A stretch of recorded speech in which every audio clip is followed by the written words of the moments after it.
So OnTech, OTP is one of the few firms in the space that prioritizes, like I said in the intro, empathy over fear in cybersecurity.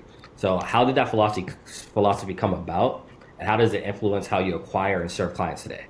So that's a great question. And let me start by telling you a story. It's been almost 7 years now. I was at a conference and there was a presenter and he had this great presentation. He called it How to Rob a Bank with a Single Phone Call. But the best part was he didn't rob the bank with a phone call. What he did was he went to the back door of the bank and he knocked every day. And one day somebody opened the door. It took him about a month.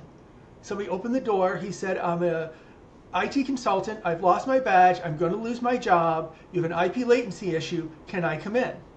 The person let him in. Now that's just a standard cyber attack type of conversation.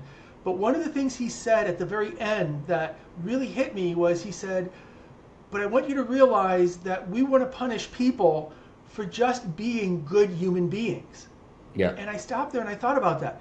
He said that person saw a human in need that wanted help and she had a chance to help them. And I thought about that for a minute because I thought if we succeed in cybersecurity with what we want to do, we will drive out empathy, caring, and support in the idea of safety. And we have to make sure we don't do that. And then to add insult to injury, the very next presentation, there was a major company that put up, "You can't patch stupid." And I looked around a room of over 400 different people, and almost all of us were going, oh yeah, that's right. Yeah. And then I stopped for a second and I said, wait a minute. We drive out empathy and we call our users stupid. Why would anyone want to work with us? Yeah. It's kind of counterintuitive, right? Yes, it is exactly. So I actually ended up going after that and writing a book called Relax, A Guide to True Cybersecurity, which I like to refer to as the 30 years of how I screwed up and I'm still here today, to help people realize that you can make a mistake. You can falter.